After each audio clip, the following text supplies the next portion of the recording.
This video, the middle-aged nerds discuss spoilers from books they read decades ago. Do you really need a spoiler alert? Do you really? Hi, I'm Glenn the Geeky Hippie.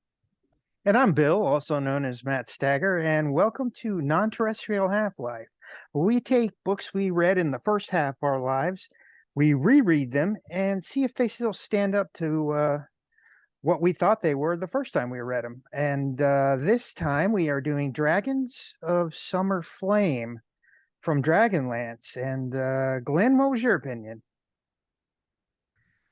This book sucked. I'll just say it that way. I did not like this book. It was a drag to get through. I kept wanting to go to another book and read, even books I'd had little interest in, but knew I should read. I've been putting off. Like I started Canterbury Tales because I was bored with this book. And it just, yeah, this is the one Dragonlance book that I can say that I don't like out of the 7 we've read now. No, I'm with you there. I did not enjoy this book, but I remember sort of not liking this when I was younger. My reasons for not liking it then were saying goodbye to so many characters that I had grown to love. I'm okay with that now, and I get it. It's just I don't understand within the story. It feels like they're trying to wipe the slate clean. Well, they were. I think that's what they were doing, not just with the books, but with the setting, because I think they did a complete rules change at that time. Because that's the problem with a D&D based game, especially Dragonlance. Everything shifted in the game, in the books, to match up what they were trying to do with the game, with the set, what they wanted the setting to be like. And Yeah, Dragonlance got strange. my problem with it is they have characters doing things that those characters I don't see them doing. Things Like like Tanis. well, Tanis doing stuff he wouldn't be. Sturm hooking up with Kitiara. He never would have betrayed freaking Tanis. Tanis was in love with Kitiara at that time. Tanis never would have done that. That would have been a violation Yeah. of his own code of ethics that he was just very, Except we'll say, anal I'm retentive not about. sure. Yeah, I'm not even sure. I don't remember which book it was in that they actually hooked up. I don't know the chronology of that. It's possible that it happened before Kit and Tanis became an item. It's possible Supposedly it happened when they all went their separate ways. during that 5-year quest. Yes. Okay. Well, yeah. Then Sturm would have known. So I don't see Sturm doing that. I see, don't. Sturm is the knights are problematic characters for me. While Sturm's death literally was the first time I cried reading a book, Mhm. I don't know, maybe back then I was cooler with it, but my honor is my life and death before dishonor type concept is just, life's too precious to me. I can't wrap my head around having such a reverence for honor over life that the knights, not just the Solamnic knights, but the knights of Tychesis, regardless of who they worship, I just can't. I can't sign on to that code. You know, that honor code. I have my own sense of honor code, but I'm too chaotic good to really tie in with the Solamnic knights. Lawful stupid. I can understand it, from a certain point of view. Growing up in a military family, I can understand, there are some things you put your life on the line for, regardless of how precious your life is. So I do understand that. There's that, but the idea of honor is really just, to me, it's what other people see. That's why I have a problem with Giotto. Giotto is actually a bit better of an honor system, but I don't know. It's this dependence, this running your life based on what other people are going to think.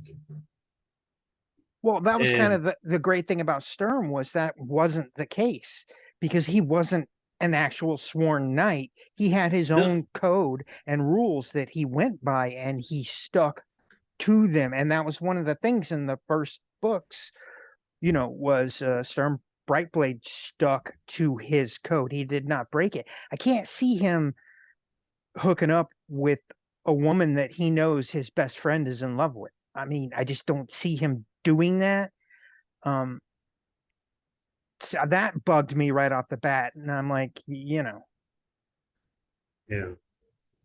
I agree with you on that. So, do you remember when you first read this book? I believe it came out in November of 1995. yes. I do remember not liking it, but it was mostly because just about my favorite characters all die. So,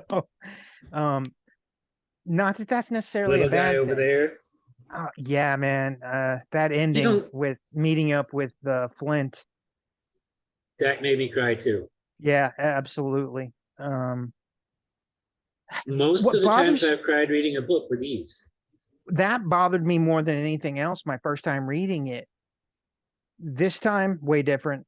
We'll get into that. But yeah, that bothered me the first time. I thought the story was okay when I read it Yeah. when I was younger. I remember thinking, well, that was okay. It wasn't great, but that's okay. And I reread it this time, and in context with reading all the rest so close together, I'm like, this is bad. This is not a It, good story. I remember liking it. I read it within a couple of months of it coming out because it was still on the new bookshelf at the library when I read it.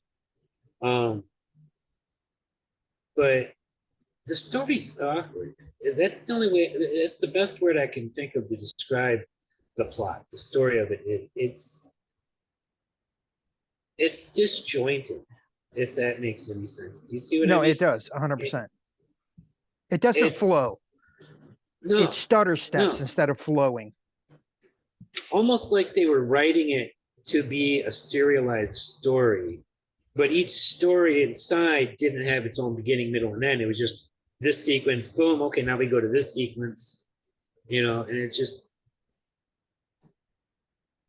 yeah. I'd read the Dragonlance Chronicles and Legends and probably a dozen other Dragonlance books. I was reading most of the Dragonlance books as they came out. I actually like that setting for books better than the Forgotten Realms, although I'd rather play in the Forgotten Realms than in Dragonlance. Yeah, I love Forgotten Realms. That was my So Dragonlance. Yeah, I jumped on this book as fast as I could. As soon as I saw it, could get it, I grabbed it, read it, and I had forgotten Tannis died in this book too, but I remembered vividly Tass dying, but technically we don't actually see him die. I mean, when I was reading about it online, he actually uses the time travel device to travel elsewhere and ends up in the future and wakes up in the tomb of the heroes or whatever they call it that they build at the end of this book. And some sheriff of the area let him out. And they had a whole storyline there. So I guess there was another book or novella that dealt with Tasselhoff before he traveled back to die, which I found interesting. So he didn't die immediately in this book. But it did bring a tear to my eye when he hooked up with Flint, And yeah, I love I really loved Flint. The part with the forge in the sky, and you can always see that star. I mean, that got me. I was going to ask you, what your memories were of the book, but we're kind of getting them now. So yeah, sort of merged, just jumped into it. Do you feel this one stood out in the Dragonlance sort of storyline? Stood out in a good way or bad way or any way? Either way, did it stand out in either way? Bad way. I mean, it hurts having Tasselhoff die, but at the same time, his death and reunion with Flint was rather beautiful. And like you mentioned, the forge in the sky, that's beautiful. And it's probably, I'm going to hate myself for saying this, probably the best damn thing in the book. No, I can agree with that. Absolutely. Toss And was it about hurts the to only say. redeemable thing in the entire book. His sections made me laugh. I mean, the spoon of turning for oh man, Oh my goodness. had me I dying. That's liked awesome. I like reorcs too. I got a Yeah, kick out of the fact that reorcs is a dandy of a fop. You know, well, he yeah. is, and that's just a beautiful image to put in your head of a dwarf dressed that way. And I'm just like, yeah, I would have liked to see more art of reorcs. Well, what's his name? Dugan Redhammer, I should say. Well, yeah, it sort of Um, depends on the moment. right. What were your memories? Um, like I said, my for me, it was mostly sadness that my characters I had grown to love died and everything. Um, I didn't remember too much about. I remember the story opening with the death of two of Karaman and uh, Tika's kids, which is pretty Right. dark.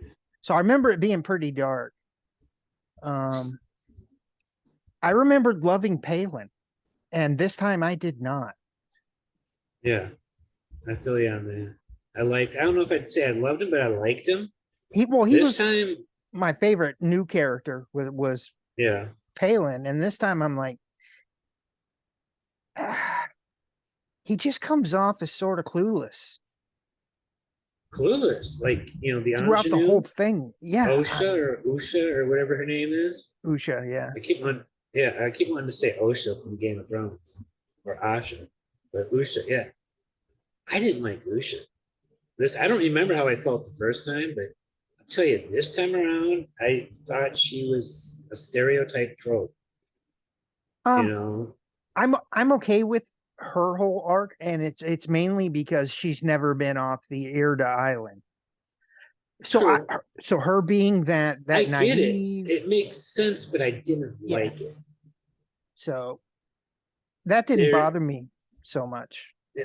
this book surprised me in the fact that Margaret Weiss writing it, there should have been a stronger female presence, and I don't think Usha was that strong of a female presence. She was a female presence, but she was annoyingly extra beautiful. The only people who were more beautiful than her were the Urda, and they're the most beautiful race on Kryn. Kryn. So Well, I don't know. She just, I do like the fact that she didn't know she was beautiful. And but early on, even when she didn't know she was beautiful, she was doing, enticing, flirting, seductive things to get her way. She like batting her eyelashes type stuff. And I'm like, how does she know these different things? Like hinting that the guy might have a chance with. How does she know the reaction she's going to get? That she's going to be able to wrap me around a thing like that well, if she's never known she was beautiful. she had a lot of experience with the protector on manipulating him, whether it be crying, because they Okay. mention it, that whether it's Yeah. crying or giving him a certain look of, apathetic, I But need here help. we I'm just a see, poor yeah, little girl. And that's basically what she's using there. It's the same thing. she does use her feminine wiles, though. Well, once she learns a little more, yeah. And I mean, It was still pretty early. It was before she was even fully into the Thieves Guild, if I remember correctly. I don't remember the circumstance, but the only one I there can was really something think of there. is when she had first taken the food to the guard. She tried to give a sort Yeah, of, and it didn't work. So, she tried to give him a look and it didn't work. So, yeah. It just the rest of it, I don't know. It was just disappointing. here's You ready? my big problem. The whole point of the first three books was bringing the gods back to Kryn. Yeah. We have the War of the Lance as a result of them trying to bring the gods back to Kryn. And this one book, and not even in a entertaining way, just made every sacrifice in those three books, every loss in those three books meaningless, Because the is what gods it are gone. feels like. The gods now. It's not that gods aren't responding to humanity. The gods are literally gone. Yeah, I mean, So the War of so the that's Lance what bugged me 26 years the ago, most. they wiped the soil clean. Like I said though, I think it coincides with a drastic paradigm shift in how the game was played. I think this is when at some point Dragonlance dropped dice. You no longer had dice, instead you had cards that, kind of almost, I get the image almost like Magic the Gathering cards, where your cards let you do different things. I never played it during that. I've read a couple of mentions about it. And I think that's when this happens. Everything.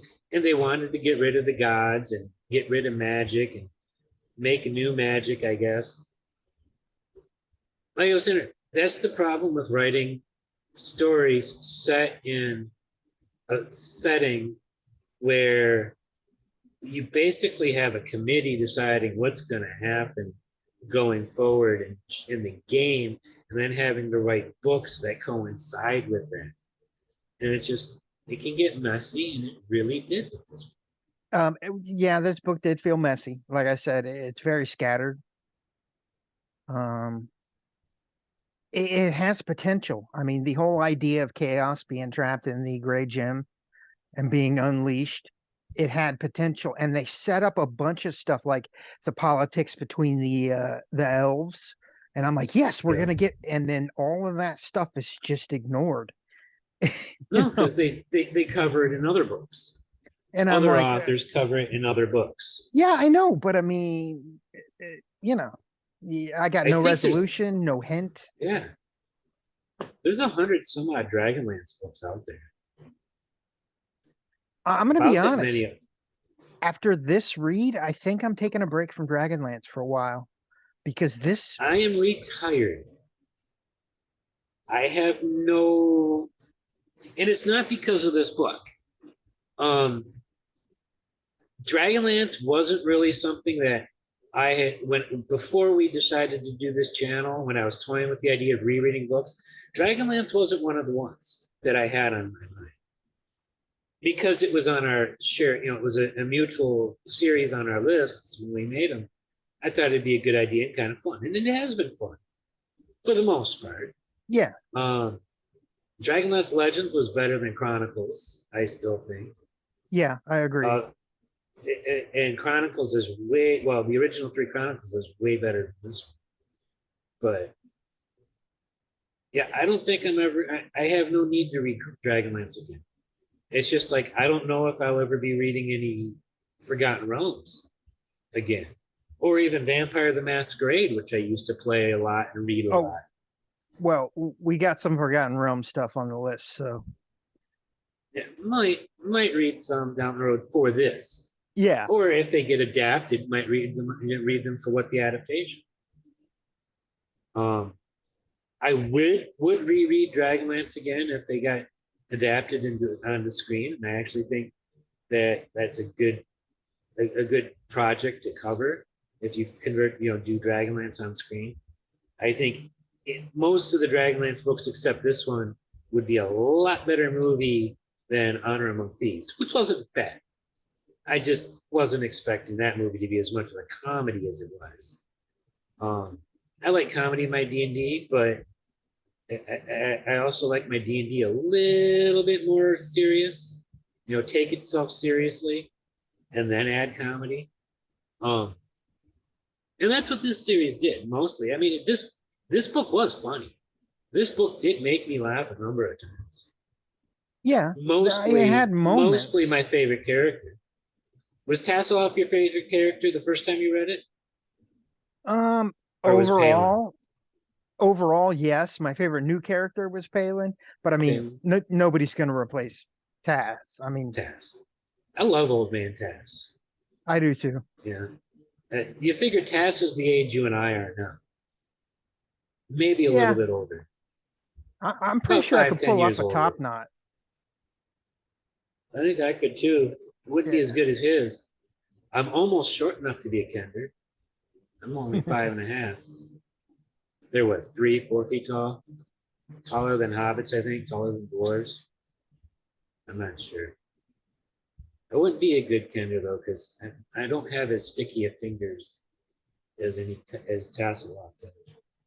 Well, we knew the end of the world was coming in the book when Toss actually picked up that one thing and it had all the drawers and he went, and he put it back on the shelf. And, even Palin was like, wow, it really is the end of the world when the Kender puts something back.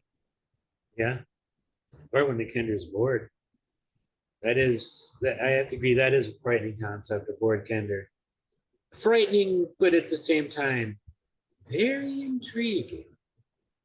I don't know. I think I might actually, if I found that there was a book other, even if it is task, but if there was a book where if the Kender is the main character, Kender got bored, that would be interesting to see what happened.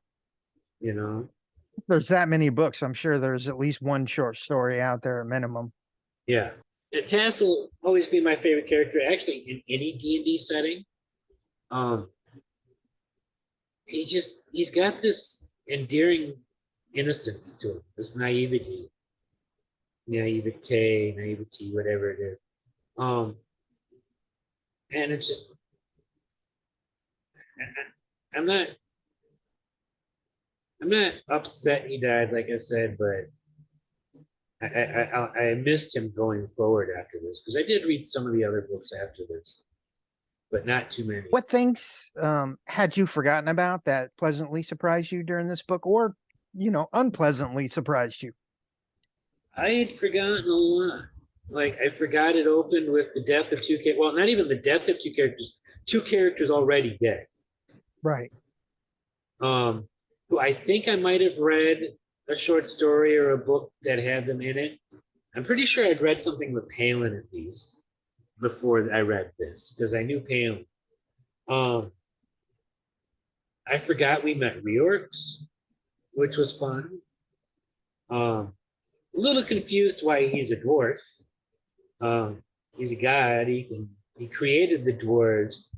Did he create them in his image, or does he just take the image of a dwarf as an avatar? It makes me wonder why a dwarf and not a Kender or a gnome, which he also created. I think a god as a Kender would be just an awesome thing to see.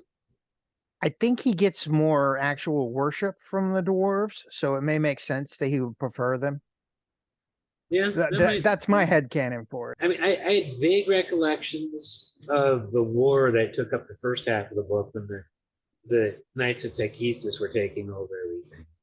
And I remembered that High Clerist the Tower of the High Clerist fell the first time in history. Actually, twice for the first time. The first and second times in history.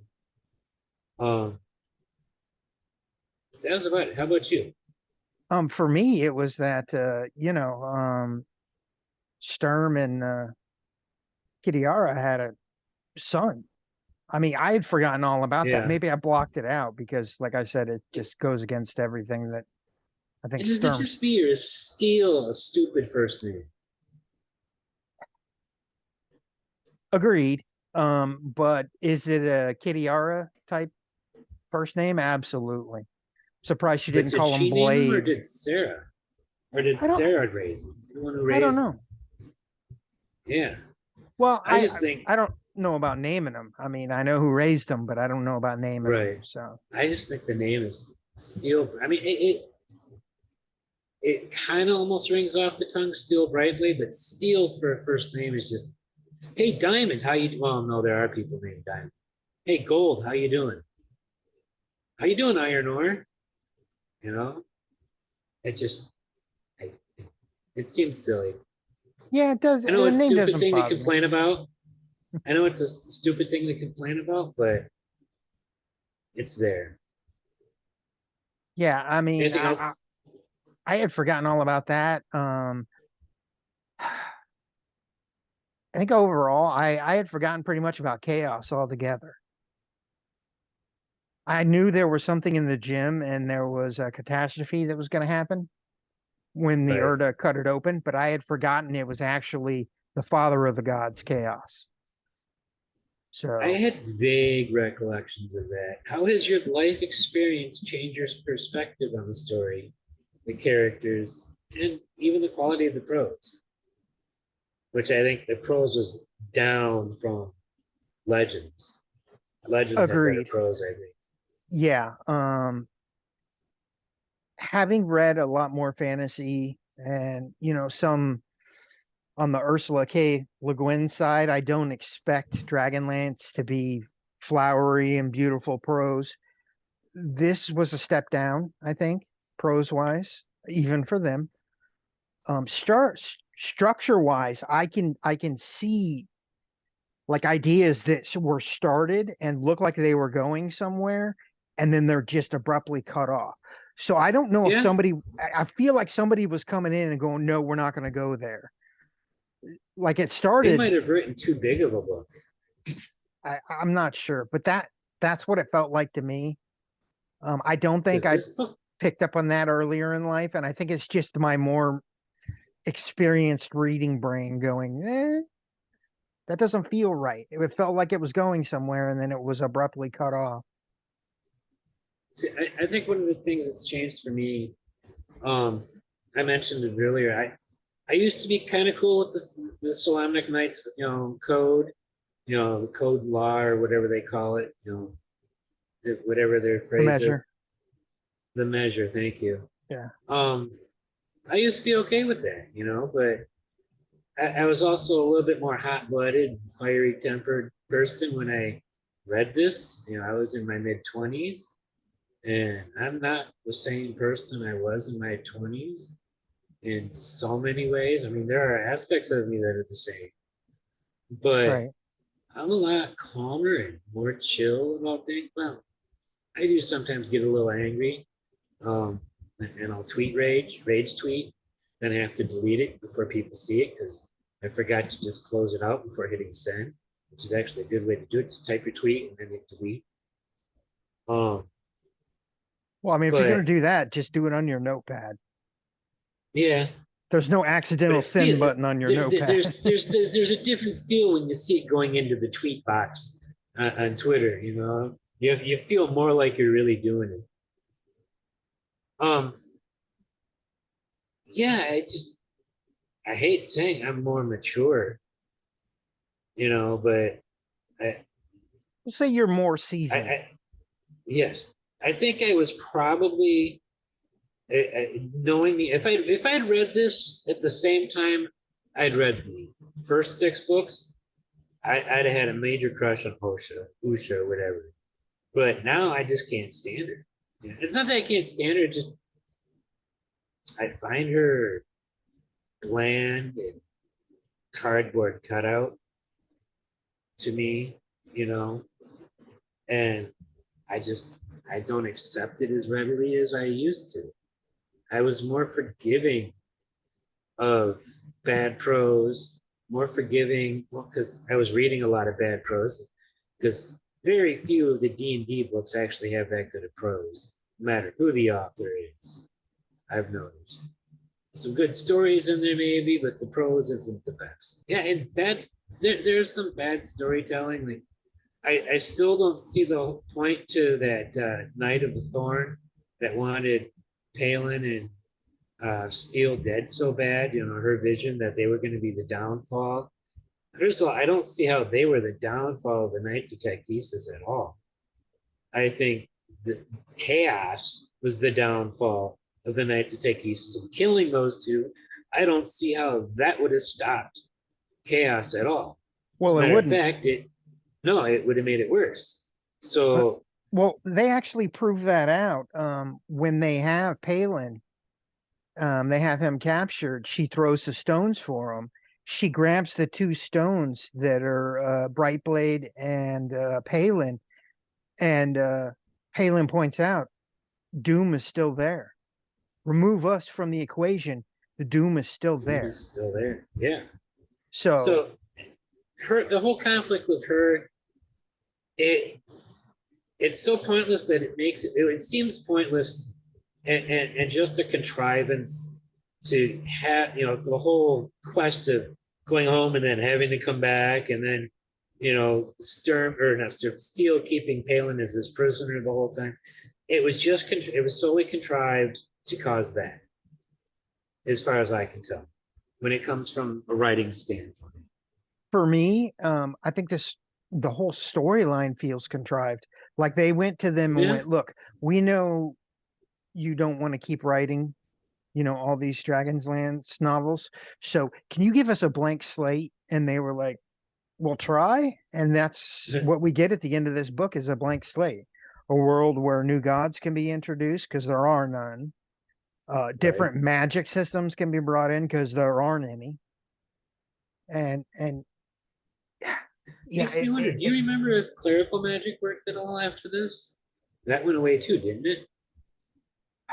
I'm not 100%. I do know at one point, I think Gold Moon discovers a different type of I'm not sure. Like I said, I'm taking a break from Dragonlance after this. If anybody remembers, leave a comment down in the comment section and let us know, or find our Twitter address on our Twitter addresses in the doobly doo and tweet it to us. Let us know. But I'd like to know if anybody out there remembers. Yeah, I will pick up Dragonlance again, like I said, but after this book, I need a break from Dragonlance, I think. Well, we got a good series coming up. We got Remedy Feist, the Riftwar Saga. Yes. Magician I'm looking forward to that. Fun. I already read it once this year for like the 5th or 6th time in my life. I'm going to start reading it again in a week or two here. The speed I go through books, I figure why read it now, because I'll finish it in 3 days at the rate 2-3 days. So do you feel there's any elements in this book that clash with today's society or just didn't age well? I've brought it up every other time we've talked Dragonlance. Racism. The stereotyping, the inherent racism in Dungeons and Dragons. And to be honest, that inherent racism can be traced back to Tolkien. Tolkien it wasn't purposefully a racist. I don't think he intended it to be racist, but at its heart, it is racist. Tolkien was quite against the Nazis, that's for sure. So I want to be clear, I'm not trying to bash Tolkien here or anything. But the whole idea of a species or race that was all evil, all bad, bothers the hell out of me. And I don't like the racism between species. I don't like the stereotyping that the authors do, that the setting does, not just the characters. I mean, yeah, it's just, it really, it's one of my most hated things in the world. And so when it's there, it stands out, and I have a hard time seeing past it. See, I don't in this setting. I understand where they're coming from, but I've also seen within the actual game systems strive to get away from that in the past 5 years. And there's modern been a days, push yeah. within the gaming systems, D&D, Pathfinder, and things like that. They are getting away from that. They're stepping away I've from heard that. about that. All race, every member of this race is evil. They are stepping away from that. I mean, Good. within the gaming system. So I don't mind it so much. I understand what they're trying to say. Within the realm of that world, I can accept it as okay. That is what it is. Because I always wanted to play an orc who was lawful good, or even neutral or chaotic good, but was good, like devoted to good, probably even a priest of a good, of a god of good type character. I have a kobold who is a cleric of a chaotic good god. So, that's pretty cool. It's a risky character race to play, species to play. You get killed real easy. Oh yeah, somebody trips you, you fall, take 2 points of damage, you're dead.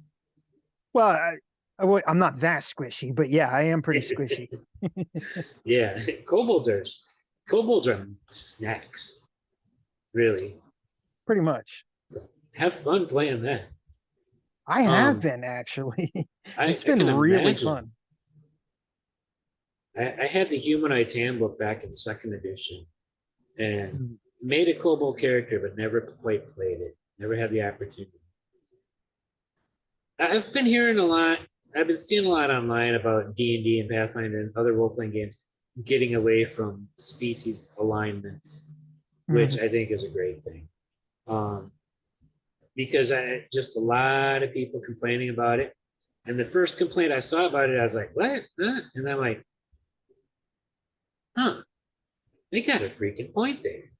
This is pretty bad. This doesn't make, it's going against what I've thought, a long time ago, because that lawful good orc cleric was a character I was thinking about writing at one point, for what eventually became the setting I'm currently writing in.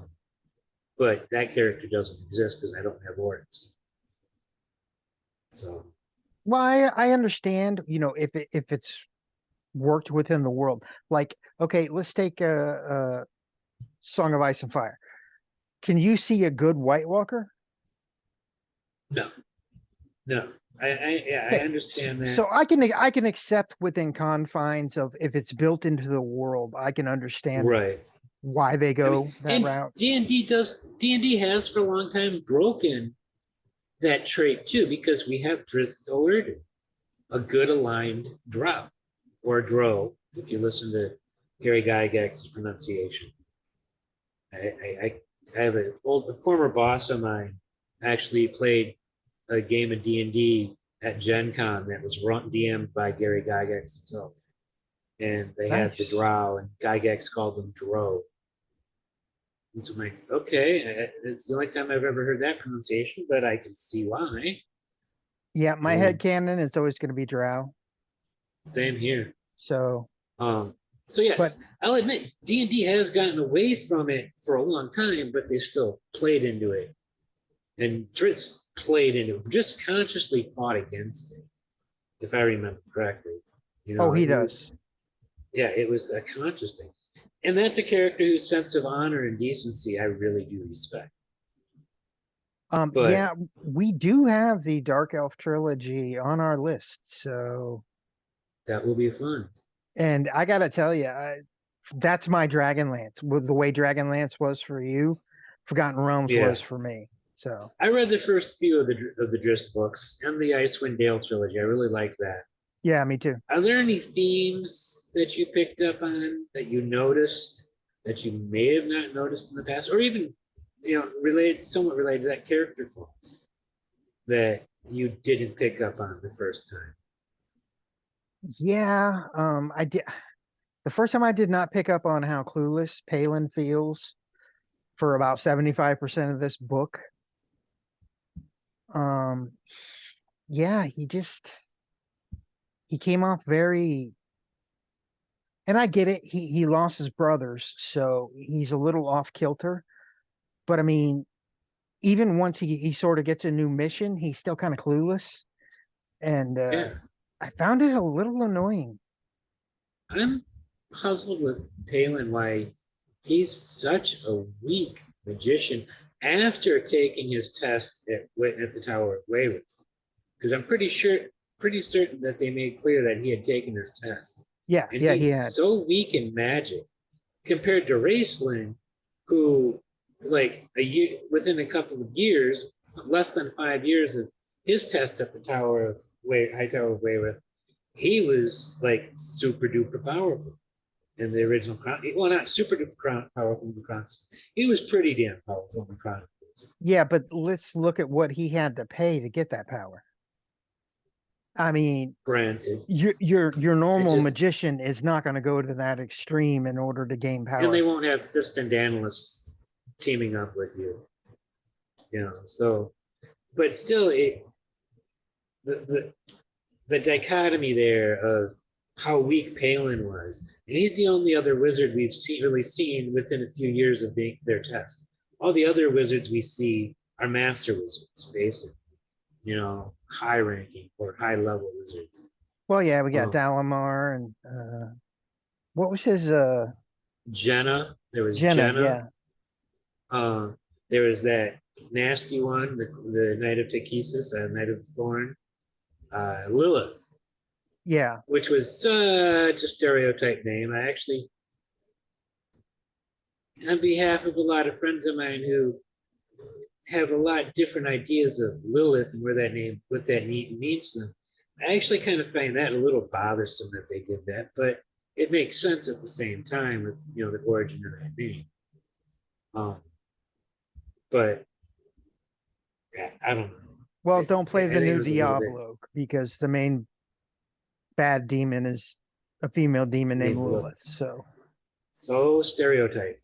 Talk about stereotype. she's badass though, man. One In the of the game. themes, honor is a big theme. And while I don't wrap my head around a lot of the traits and things that they'll do because of honor, at the same time, there are other things that I respect them for with their honor. Like still, well, the Knights of Techesis, the knights, not the magicians and torturers, whatever that third order was. The knights did treat people at times decently, and I gotta grudgingly give respect to how their honor played into that. You would think that upon seeing the high priestess of your goddess's enemy, you'd want to kill her, but still was anything but threatening towards Chrysania. And I actually liked Chrysania in this book. I liked Chrysania's appearance. I did too. She felt much more fleshed out. I'm not sure if She there felt were. human. I think there's a collection of short stories that actually comes before this book. That Okay. Generations, I think it's called. Yeah, and I think it's recommended we read that before reading this. Maybe that would have made this more enjoyable. Maybe, because I got to be honest, this felt at times like homework more than enjoyment. Yeah, exactly. Yeah. And I'll admit, Tahanu at times was homework, especially on the second and third reread, because I reread 2 or 3 times in prep for a show. The first read was great. The second and third reread, like the last couple of days before, felt like homework. I was still enjoying it, but it felt like homework. This was unenjoyable homework. This was the homework that I didn't want to do, but I have to do because it's half my grade. Which those are the classes. I was actually good at the math, and sometimes I had fun with algebra. Hate a math, man. So yeah, I really enjoyed algebra. So family is a major theme. Yeah, a major theme. Family bonds, even between enemies. I think grief was part of it. Grief is a pretty big theme in here. We start off with 2 deaths. Yeah. And survivor's guilt. And then we kill Tanis. Yeah. We cause Tanis. Grief. We cause grief in the readers as we go through this book. Yeah, I mean the final parting between Tanis and his wife was just because I knew it was coming, so that was rough. I had forgotten it was coming until I was reading a Dragonlance wiki and saw it mentioned what year he died, and I knew what year this was taking place. I'm like, oh, he's going to die in this book probably. I remembered he died. I didn't remember the circumstances or anything. But yeah, as he's parting with his wife, maybe it's because I've been married for so long. I'm kind of projecting my own, emotions that I would have if I knew I was seeing my wife for the last time. See, so that hit me rather hard. One of the decisions they made, and it was a character decision, but ultimately the authors who made the decision, was Tanis's decision to stay at the High Clerics, the Tower of the High Clerics. I don't understand why he didn't take up on the offer from Dalamar to go to another place where he could have fought to defend people, but he would be fighting a less unhopeful, if that makes sense, a less doomed battle. He might have a better chance of protecting those he loves, and he could directly protect those he loves instead of staying here at the Tower of the High Clerics with hardly anybody he knows or gives a shit about. And it was a doomed defense. It made no sense. They knew everybody there was going to die.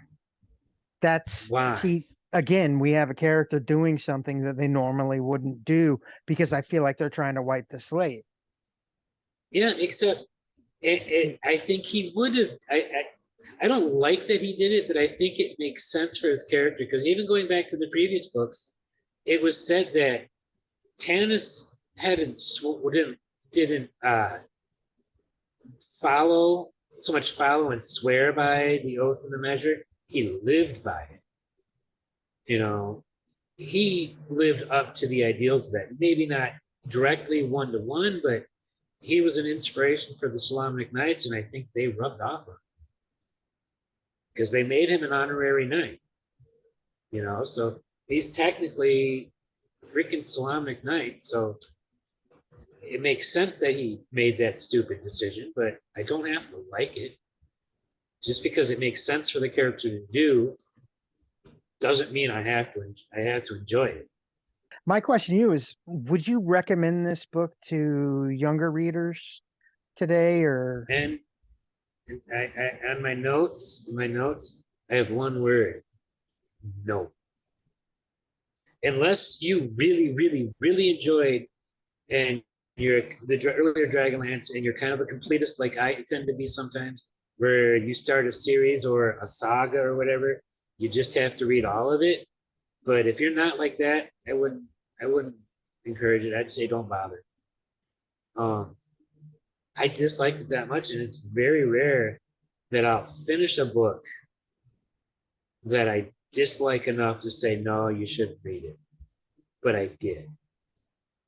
I have to agree with you. I'd have to say no, with the caveat of, if you want to keep going into other authors, this is a necessary book that you need to get through. But that would be my idea, is you're getting through it as opposed to enjoying it. That's kind of what it feels like, honestly, is I got through this book. I didn't enjoy it. No. And I hate to say that. It's weird because I remember kind of liking it the first time around. You know, there are some things, everything with Tass is death. I mean, Tass with that spoon is just, oh man, that's kind of peak Tasselhoff right there. I mean, and Raceland sneaking around behind him, chasing off the specters. I know, it was great. It's one of those moments that's just great in this book, but there's not enough of them. I mean, yeah, it made me laugh, but at the same time, the book's kind of depressing. You know, not just kind of, it is depressing. For me, it undercut every book that came before it. The importance of what they did was just completely wiped away. And I feel like the first three novels in particular are kind of pointless, and they're rendered that way by this book. And that hurts. As a Dragonlance reader, that's what hurt me, is you completely undercut the whole point of those first three books. Do you think this is the story Margaret and Tracy wanted to write, or do you think this is the story they were told, no, you have to do this, you have to hit these beats? I feel, I don't know. Honestly, I don't know. I've never had the chance to talk to either of them, but I do feel like, because there are some threads that start to go places that get really interesting and then they're just abruptly cut off. I do feel that there was interference of some sort, or a stepping in of someone going, look, we can't do that. If it was a movie, I'd call it studio interference. Yeah, that's what it feels like. Maybe it's publisher interference. Well, the publisher was TSR. They're at the gaming company at the time. This was originally still TSR when it was published. So, yeah, maybe it does feel like, I feel like it was. Because seriously, there are some really great aspects that they start to talk about, with the elven politics and Tanis's son being a puppet king, only he's not really a puppet king. I mean, none of that goes anywhere in this book. And those were really interesting aspects. And I'm like, why did they bring it up and serve it to us and then snatch it away at the last minute. It almost feels like somebody stepped in and went, no. I think they call it corporate synergy, because it was all those things were, I believe, hints, teases, and like, hey, go read this book next. That this book has that story. Because I know that later books do cover the politics of what's going on with the elves and Tanis's son. I know that they deal with those storylines in later books. But that's why it feels so choppy, is because we do get like it's a all lot over of the place. mentions and sections of things that sound really great that are going on elsewhere, and then they'll show us the T-bone steak of that idea and then snatch it away and do nothing with it. And that becomes rather annoying when they do it 4 or 5 times within this one story. What's the best thing you can say about this book? Give it some compliments. Honestly, I'm okay with some of the deaths. Particularly Tass's death is softened by the reuniting with Flint, and that section there. And actually, I'd say the last probably 10% of the book was pretty enjoyable, but getting to that point was a slog, man. I mean, I hate to pull a word from another fandom, but it was a slog to get to the good stuff. Most of this book was a slog. This was a slog. But that last 10% was actually pretty entertaining and good. Yeah. And I've listened to it a couple times. That last 10%. Yeah, you texted me last night how I was doing on my re-listen, because I decided to go through it again to figure out exactly why I felt like I didn't like this as much as the rest of them. So I wanted to do another listen. And I told you, I said, I got about an hour and a half left. And, I flew through that because, like I said, I've listened to the last hour twice. We're getting to the good 3 stuff. times now. Yeah. But it's just a disjointed slog getting to it. But that last hour is so worth it.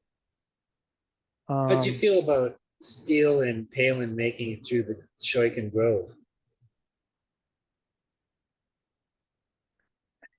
I dislike it. I didn't like it because everything we've heard has led us to believe that without specific protection, you're not going to make it, period. Yeah, and all of a sudden we have this external forces that were never able to help before are helping out of nowhere. It's like new rules were made up. It was all convenience. It was convenient. Yeah, it felt contrived. So yeah, it really did. That was one of my things that I really disliked. Really looking forward to getting into Rift War. I think I'm ready for it. My brain is ready for a break. So meet one of my favorite characters, or re-meet one of my favorite characters of all time, Pug. Pug is awesome. Pug is one of the greatest wizards in all of fantasy. I'm not going to say he's the best, but he is by far one of the greatest, and I will argue with anybody about that any day of the week. Well, come back in 3 weeks. We will be discussing Magician by Raymond E. Feist. The whole book, not Magician Apprentice and Master. Separately, we're going to do it all as one, discuss it. And we're going to have a special guest. We're going to have Nynaeve Sedai from Twitter and Discord. She's going to be joining us. She's a lot of fun. We're going to have a great discussion. I know she was really excited to reread these books, and she couldn't stop from continuing. So she's read beyond. I think she's reading Daughter of the Empire right now, which in a few months we'll be covering. After we do the Rift War trilogy, after we do the Rift War Saga trilogy, we will be doing 3 episodes with the puppets, the guys from The Way of the Leaf Cast on YouTube. They're going to be discussing 3 Kurt Vonnegut books with us. So we're going to be getting serious again after. I can't call Magician fluff, but this was fluff. This was totally fluff. We're going to get serious again with Vonnegut and halfway serious with Feist. So please, thanks for watching. Please come back in 3 weeks. Anything last to say, though? be nice to each other. It's not that hard. Hey, like you said, don't forget to be awesome.